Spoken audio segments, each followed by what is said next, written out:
ETF index mutual funds నేర్చుకుని stock మార్కెట్లో రాణించాలనుకుంటున్నారా? వెంటనే ఈ నెంబర్కి కాల్ చేయండి.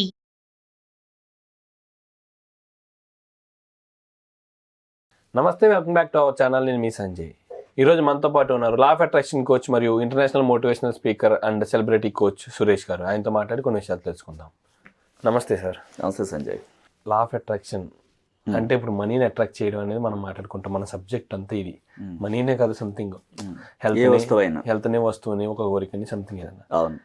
ఇప్పుడు మేజర్గా చూసుకుంటే 90% డబ్బు సమస్యలతో బాధపడుతుంటారు. అందరూ అడిగేది కూడా మనీ అట్రాక్షన్ గురించే.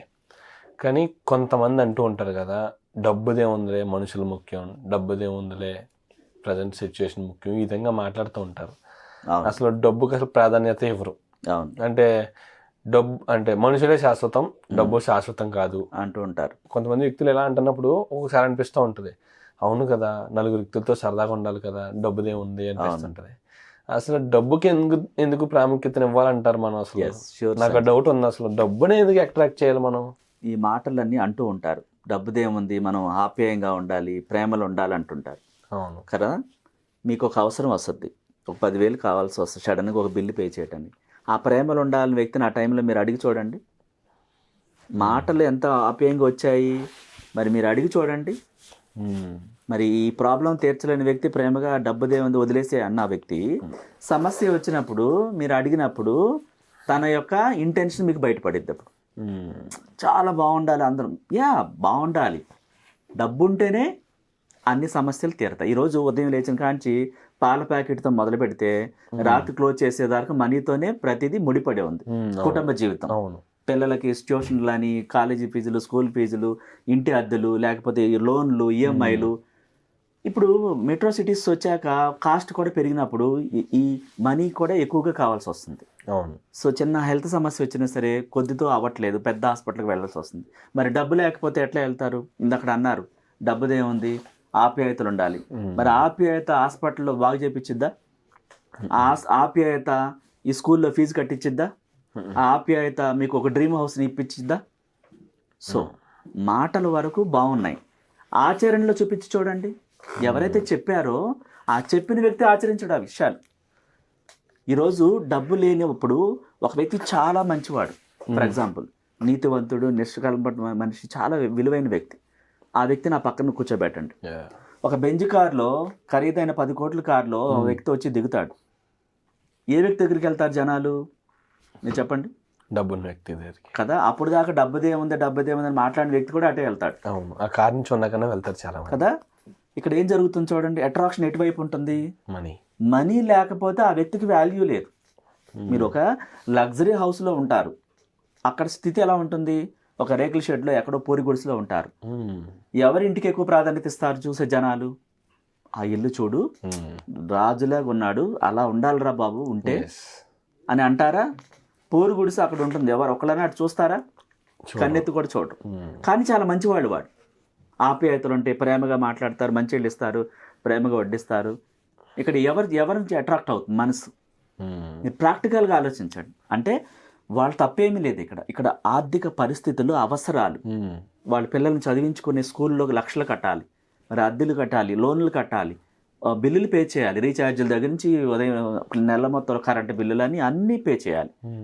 మరి వాటన్నిటికీ డబ్బు కావాలి, ఆప్యాయతలో ఉండాలి, కానీ డబ్బు కూడా కావాలి. ఇక్కడ మొత్తం కోరుకోవాలి. ఒక డబ్బు కోరుకోవటమే కాదు, రిలేషన్ కూడా, చుట్టుపక్కల వాతావరణం కూడా, మన ప్రేమను కోరుకోవాలి. డబ్బు ఉంటే చాలు, నాకు ప్రేమలు వద్దనే మాట అనకూడదు.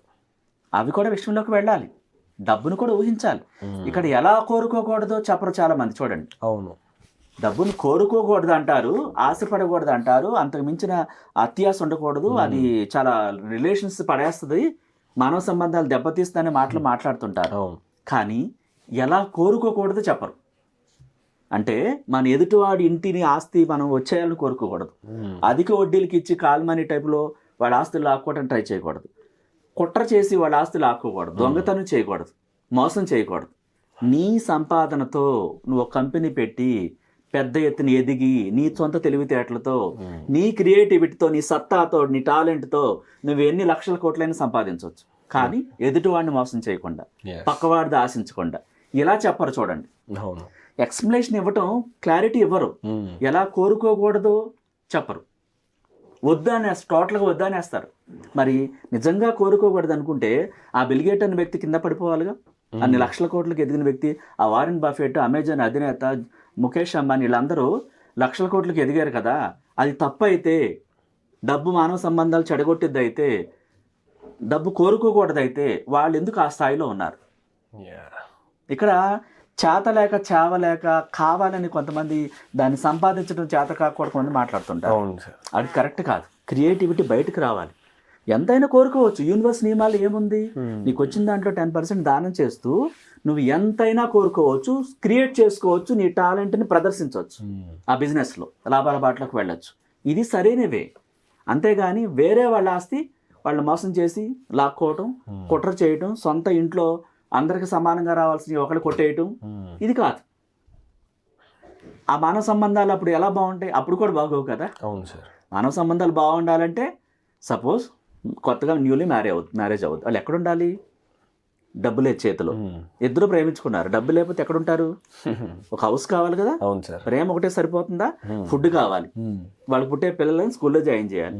మరి అవన్నీ లేకుండా ఎలా వస్తాయి? ఎలా వీళ్ళు ప్రేమతో జీవిస్తారు చెప్పండి? ఆకలితో ఎంతసేపు ఉంటారు? ప్రేమ అనేది గంట ఉంటుంది, 2 గంటలు ఉంటుంది. ఆ ప్రేమించిన అమ్మాయికి నువ్వు ఫుడ్ పెట్టకపోతే ఎంతసేపు ఉంటుంది నీతో? ప్రాక్టికల్గా వేరేగా ఉంటుంది సంజయ్. ఊహాజనితమైన మాటలు ఎన్నైనా మాట్లాడుతుంటారు, దాన్ని ప్రాక్టికల్గా తీసుకోండి. మనం వాస్తవంగా జీవించాలి, ఎవరో ఏదన్నారని కాదు. నిజమా కాదా? ఇది సత్యమా? మరి అన్ని లక్షల కోట్లకు ఎదిగినోడు కింద పడ్డాడా? ఎక్కడైనా ప్రాబ్లమ్స్ వచ్చాయా? రాలేదు కదా. అంటే న్యాయబద్ధంగా మీరు ఎంతైనా సంపాదించవచ్చు. అంటే మీ కష్టంతో, మీ కృషితో, మీ టాలెంట్తో ఎంత స్థాయికైనా ఎదగొచ్చు. 10% దానం చేస్తే యూనివర్సిటీ వాళ్ళు ఏముంది, మీకు వచ్చిన దాంట్లో 10% కుడి చేతితో చేసే సహాయం ఎడం చేతితో తెలియకూడదు. అంత గుప్తదానం చేయాలి. వాళ్ళు బిల్గేట్స్ వాళ్ళు దానం చేస్తారు, ఎక్కడ ప్రకటించరు చూడండి. ఒక ప్రకటనలో కూడా ఎక్కడ రాదు, చెప్పను కూడా చెప్పరు అసలు. అందుకే వాళ్ళకి లాస్ లేకుండా ప్రతి సంవత్సరం లాభాల బాటలోనే వస్తుంటారు చూడండి, ఎక్కడ లాస్ ప్రకటించరు. అంటే యూనివర్స్ నియమాలు పాటిస్తారు, మన విశ్వ నియమాలు పాటిస్తూ ఎంతైనా కోరుకోవచ్చు. నమ్మాలి, ఆ బలంగా ఆ గట్స్ ఉండాలి మనకి.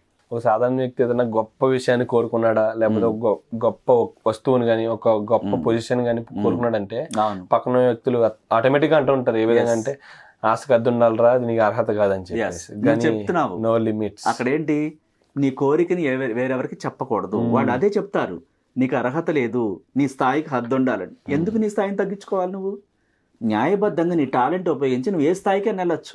వాళ్ళెవరు నిర్ధారించడానికి నీ లైఫ్ని? యూ హ్యావ్ రైట్స్, నీకు అన్ని హక్కులు ఉన్నాయి. ఇక్కడ దివ్యమైన భూమి మీద జన్మించిన ప్రతి ఒక్కరూ ఏదైనా కొనుక్కుని, ఏదైనా కొనగలిగే, ఏదైనా అవ్వగలిగే హక్కు ప్రతి ఒక్కరికి ఉంది. యూనివర్స్ నియమాలు అదే ఉంది. ఈ భూమి మీద నువ్వు పుట్టేవంటే ఏదైనా పొందే హక్కు నీకున్నది. నువ్వు ప్రకటించు, విశ్వంలోకి చేతుల పైకెత్తి, ఓ మహోన్నతమైన విశ్వమేధస్సు, నన్ను ఈ దివ్యమైన భూమి మీద జన్మించేలా చేశావంటే ఇక్కడ సమస్తం పొందే హక్కులు నాకు ఇచ్చావు. మనల్ని తగ్గించుకోవాల్సిన అవసరం లేదు. వాళ్ళు ఎవరో అంటారు, ఎందుకు నువ్వు ఎదగటం. Thank you sir, thank you very much. Most welcome Sanjay.